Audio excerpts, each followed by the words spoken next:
Hello students, welcome back. In previous video we have discussed about types of e-communication.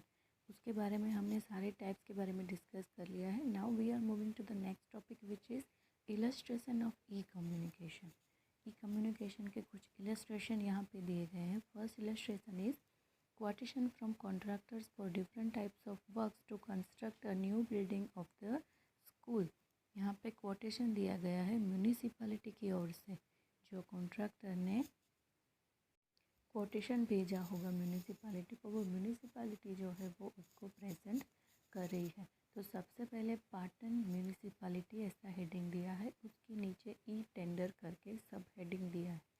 फिर लिखा है the chief officer Patan municipality Bhadra area Patan telephone number 027662 so and so invites tender under the Swarnim Jayanti Mukhyamantri Yojana in the Ranki Vav area of the city to build new building of the school for the following work through online e-tendering system.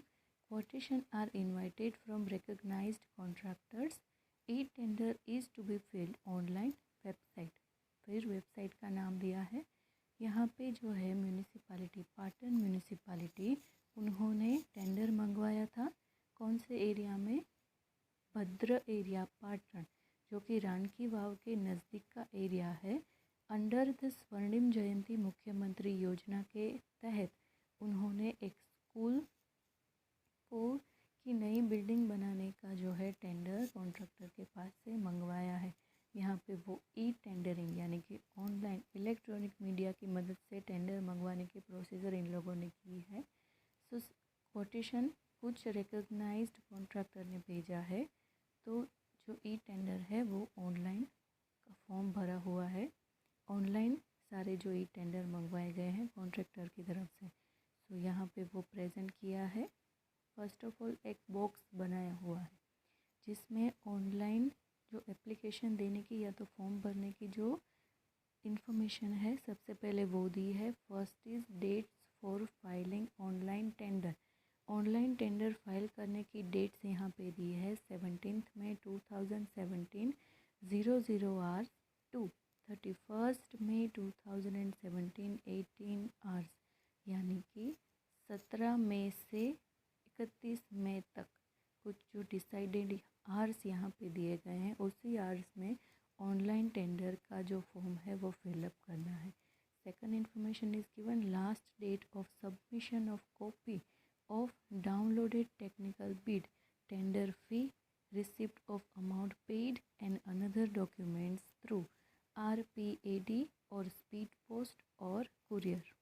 उन्होंने जो form fill up किया है उसकी copy, जो technical Beed उन्होंने उनके पास अब technical document जो है उसकी कॉपी, फिर उन्होंने जो टेंडर फी भरी है या तो फिर उसकी कोई रिसिप्ट है जो कि भेजने हैं स्पीड पोस्ट से या तो कुरियर से या तो RPAD यानी कि रजिस्टर्ड पोस्ट जो भी होता है उसके जो डॉक्यूमेंट्स है वो भेजने हैं. उस सबमिशन की लास्ट डेट है 7 जून 2016.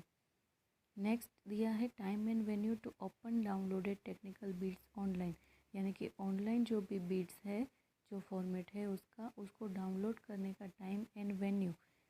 टाइम है 9 जून 2017 एट 15 आवर्स नगर सेवा सदन पाटन.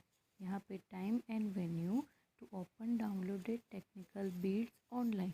वेन्यू कहाँ का है? Nagar Seva Sadan Patan and time is 9 June 2017.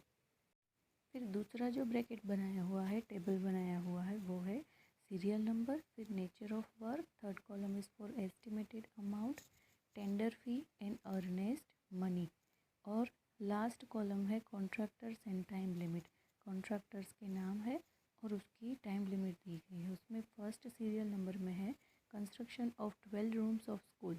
First जो उसका वर्क है सबसे पहले कंस्ट्रक्शन करना है 12 स्कूल रूम्स का. उसमें एस्टिमेटेड अमाउंट, टेंडर फी और अर्नेस्ट मनी सीक्वेंस में लिखे गए हैं.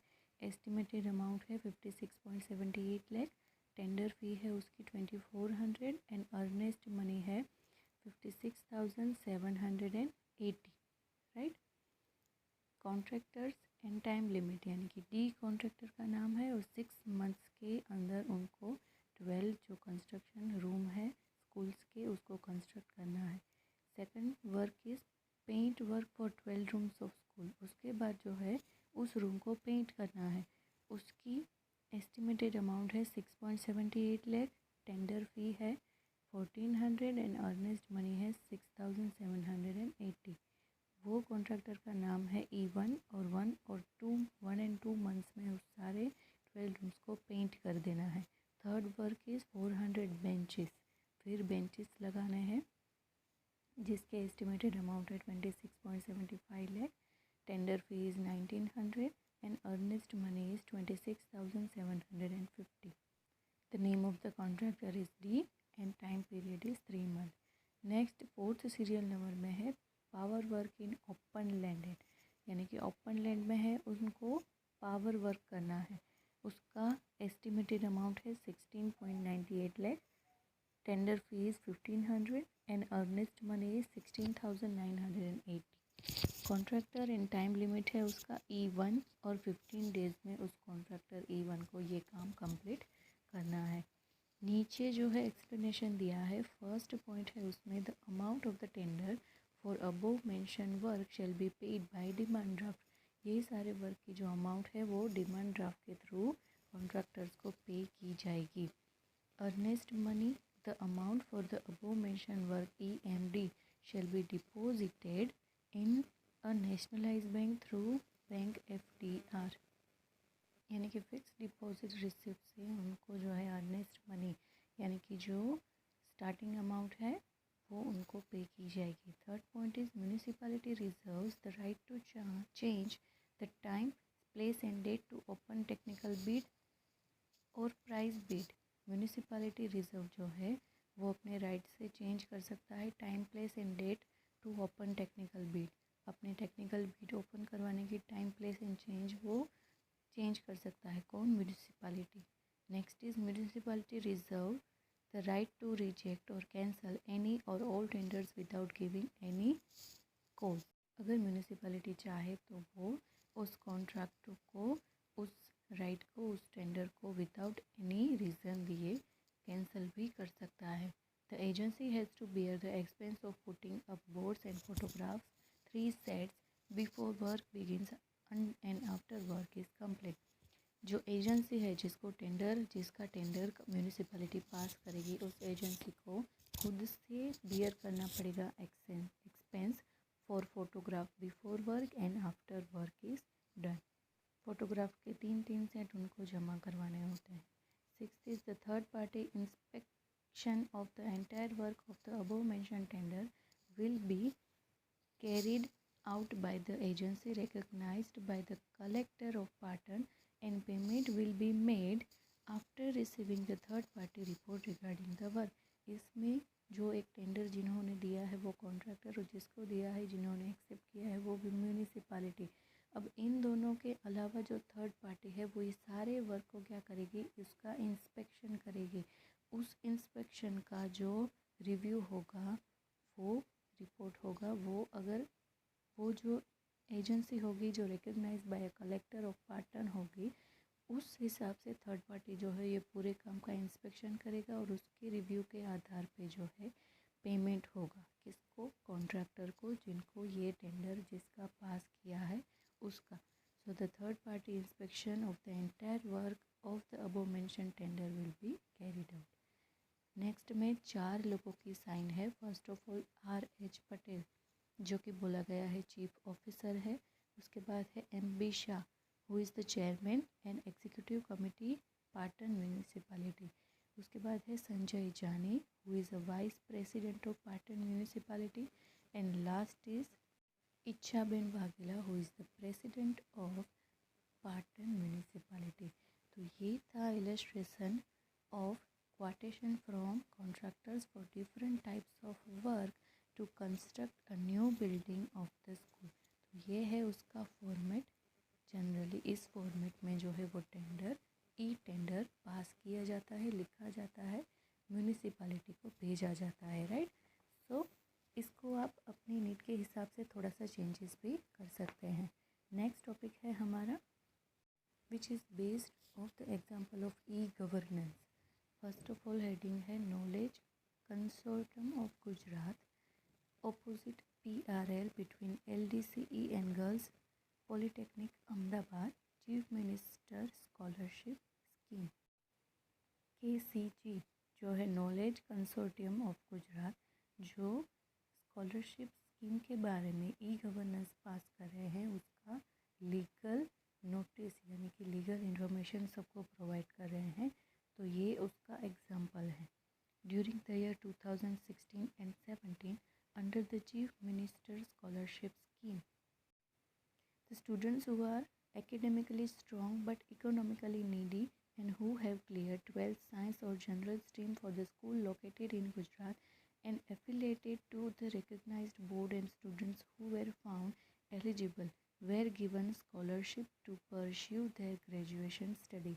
यहाँ पे जो है under the chief ministers scholarship scheme, जो स्टूडेंट्स जो कि एकेडमिकली स्ट्रॉन्ग है बट इकोनॉमिकली यानी कि उनके पास अगर सफिशिएंट फंड नहीं है टू प्रोवाइड, उनके पेरेंट्स के पास सफिशिएंट इतनी मनी नहीं है to provide their child a higher education, a further education. So इन लोगों के लिए जो कि पढ़ाई में बहुत ही होशियार है, स्ट्रॉन्ग है, बट इकोनॉमिकली यानी कि फिनेंशियली वीक है, तो ऐसे स्टूडेंट जिनको इकोनॉमिकली नीडी यानी कि जिनको पैसों की ज़रूरत है, who have cleared 12th science and general stream, जिन्होंने 12th साइंस या तो फिर जनरल स्ट्रीम में 12th पास किया है, ऐसे स्टूडेंट्स को जो है वो बोर्ड अपनी तरफ से रुपए प्रोवाइड करना चाहती है ताकि वो ग्रेजुएशन अपना कंप्लीट कर सके। The students who have got scholarship during the first year of their graduation studies are required to make online application on http://scholarship.gujarat.government.in CMS scholarships as per the circular dated on 23/7/2014 of Education Department। यहाँ पे जो student जो है वो first year के लिए अगर apply करना चाहते हैं तो उनको एप्लीकेशन ऑनलाइन एप्लीकेशन फॉर्म भरना है on this website as per the circular dated on 23/7/2014 of Education Department। For the said purpose, the helpline centers are started and details related with this scheme are available on the website। इससे related जो भी details है, helpline centres है, वो सारे website में उसकी information दी गई है। The date has been extended to 31 मई 2017 फॉर मेकिंग ऑनलाइन एप्लीकेशन। अब उसकी डेट भी है जो एक्सटेंड की गई है टू 31 मई 2017। नीचे लिखा है क्रमांक समानी अहमदाबाद 1592017। CEO KCG यानी कि KCG के जो CEO है उन्होंने ये सर्कुलर पास किया है और जाहिर जनता तक पहुंचाया है। So this is the example of E governance. अब जो ये आप पिक्चर देख रहे हो वो है third example of e communication, types of e communication. यहाँ पे लिखा है it's not just taxes, it's about your children's future. ये इन्होंने प्रेजेंट किया है, इनकम टैक्स ऑफिस ने ये जो सर्कुलर है वो प्रेजेंट किया है।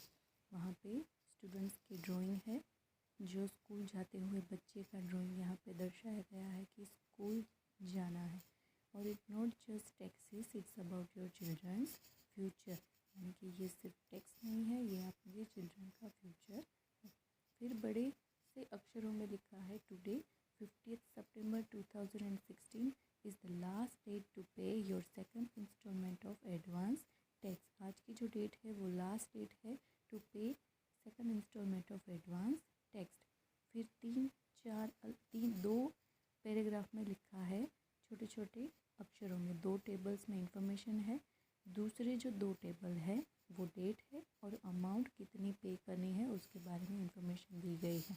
फर्स्ट जो पैराग्राफ है उसमें लिखा है ऊपर which tax payers are liable to pay advance tax, यानी कि कौन कौन से ऐसे टैक्स पेयर है जो कि लायबल है टू पे the advance tax. Any assesses including salaried employed who takes liability for the financial year as reduced by the tax deducted or collected at is ₹10,000 और मोर। ऐसे एम्प्लॉयज़ की जो सैलरी लेते हैं, जो whose tax liability for the financial year are reduce, जिनके financial year में tax liability reduce हो चुकी है, तो जो जिसके पास 10,000 और उससे ज़्यादा जिसकी इनकम है उनको टैक्स पे करना है। Resident senior citizen individual who is of the age of 60 years और more not having income from business profession is not liable to pay, यानी कि जिसकी जो 60 एज के ऊपर है, जिनको 60 ईयर्स के ऊपर जिनकी एज है, वो किसी भी बिजनेस में या तो फिर किसी भी इनकम के हकदार नहीं है at that age, so they don't have to pay any kind of this act. Next है assessee in respect of eligible business referred in this section 44AD is liable to pay whole amount of such advance tax on or before 50th March of respective financial year। जो business दर्शाए गए हैं under section 44AD अगर उस business से related हैं, ऐसे assessee जो है उनको फाइनेंशियल ईयर का 50th मार्च जो है वो एडवांस टैक्स पे करना है। Next column is for mode of payment, यानी कि मोड ऑफ पेमेंट का जो मोड है वो क्या है।